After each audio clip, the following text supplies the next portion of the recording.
Hi, Libra Anarchy, responding to Stargazer, a bunch of numbers. Talking to Minarchists, I wanted to address the last point he made, which was a good point.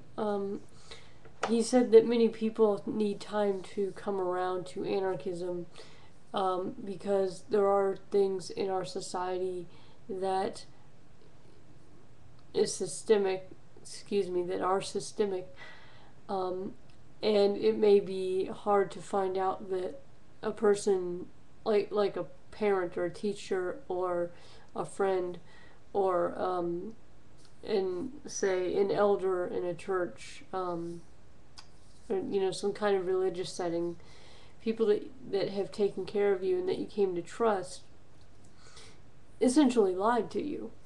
And it wasn't necessarily because they're bad people, but because they believed it and somebody believed it was for their good, and then they're doing it because it was for your good in their minds, of course.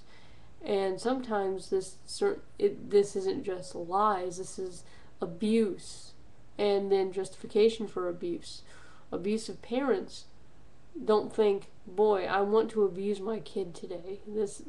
But abusive parents generally were abused and they think this is how to parent. They think that it's normal.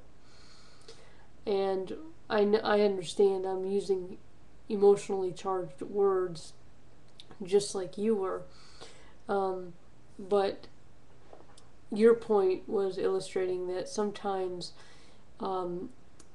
it's going to be hard for somebody to come around to anti-statism because they will, in doing so, have to acknowledge that people that otherwise cared about them did lie to them and or abuse them, or both, because of things that weren't true, and that can be a hard reality to recognize. It's kind of like when you realize Social Security is a great big scam, and no business would be allowed to do what quote, Social Security is doing. But when you say that you're against Social Security, gosh, who's against securing society? Of course, language is another issue, but yeah. Yeah, it's good to be patient and gentle and caring, but I say if we omit ponage videos, we as an anti-statist run the risk of being really condescending. I was talking to Eagle Eye, a bunch of other numbers, in comments, and I had said that he was brainwashed. I forget if I was saying you are brainwashed, or if I was telling somebody else this guy's brainwashed, or he's a lot of statist brainwashing. And his response was along the lines of, oh yeah, if someone disagrees with you, they're brainwashed, right? That's a nice easy out. And yeah, that's how it looks. And so I sent a personal message to him saying that, okay, here's what I mean by brainwashed. Even if you were in a private school, the education had to be approved by the state. But when you end up hearing a lot of the same things that you hear in public school. And in public school, you're pretty much taught that the New Deal was a good idea and got us out of the Great Depression, that World War II got us out of the Great Depression. Thank goodness for regulation, otherwise the robber barons would have taken over, because government is the great big monopoly buster, right? That's what we learn in school. It's called school. It's really an indoctrination center. It's a forced indoctrination, forced association center. And if you want to get really conspiratorial and cynical, there's a reason people like me were forced to associate with people that made fun of me, and were forced to do it in a way such that there were so many children, even the well-meaning teachers couldn't stop them from making fun of us, nerdy kids, right? Yeah, I mean, but again, you kind of have to be cynical to go down that route, and, well, I'm cynical. So, I explained that there's a lot of brainwashing and indoctrination that goes on in school. I don't know if you grew up in a state and a time in wherein you were forced to say the pledge, otherwise you'd get in trouble. I was, and I remember we in first grade. I knew the Pledge of Allegiance, but we were expected to obey the quote rules of the flag, and I understand that there's going to be etiquette in any society regarding its symbols. That's what the flag is. It's a mystical symbol. And being an occultist, I'm like, well, if it has some use to you, go use it. Don't force me to use it. You know? I'm not going to force you to use this mystical symbol in any way. And, frankly, I'm going to use it in a way that's probably going to offend other people. I won't bring it across their doorstep, and don't bring the American flag across mine. And, yeah, so I'll...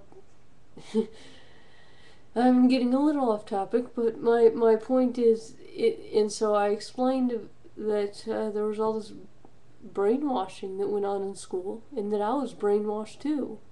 But to him, the remark looked really condescending. So I think that in this kind, gentle approach, which is a good approach, we also run the risk of looking really goddamn condescending. And mostly now when I see really stupid remarks in my comments, I don't address them. Dig around, find a video that I made within the course of the last few days called Private Fire Department or something. I'm responding to Jacob Spinney, other Jacob Spinney, one of his accounts. I can't keep track of this shit, don't want to, but dig around for it, and you will find some dumb comments. As in people who aren't trolls making comments that aren't even, they don't even make sense as far as grammar. I mean, forget economics, right? They don't even make sense as far as grammar, and these aren't even trolls. One guy is a constitutionalist, and I'm actually okay with minarchy, but it's this is why I usually don't approach the subject of anarchy or a stateless society or even minarchy. And because some of the comments are just so stupid that I won't even respond to them, because in all frankness, the proper response would be, you're an idiot. I mean, they're funny. They're so bad. Some of them. I mean, the ones that just, from people who can't even string a sentence together, obviously. So, and then there's one that's also funny because it's so bad that's like, well, your anarchy won't work because human beings are stupid and bad, in so many words. Well, in more words and longer words, but that's essentially the argument. And my argument would be, well, gosh, who watches the Watchers, of course, but, old news, you know what I know, blah, blah, blah, right? In fact, I don't even argue about human nature. Sure, human nature's selfish, but it's also social, so, yeah, we're natural capitalists as much as we're natural communists, you know what I mean? So arguing about human nature to me is kind of a moot point. I'm more interested in arguing about practicality. What humans tend to do in this situation versus that situation, practically speaking, what do you think is probably going to happen in this system versus that kind of system, right? But anyway, so I tend to like your arguments. I tend to go for fringe elements, just because they're kind of bare bones practicality. This tends to happen when people do this, and that tends to happen when people do that. And in this situation, in this environment where there's this incentive, generally speaking, we observe this, right? Or just run some hard numbers, or pick apart somebody's language and realize that they're using words incorrectly, or something like that. Yeah, I know word meaning is subjective.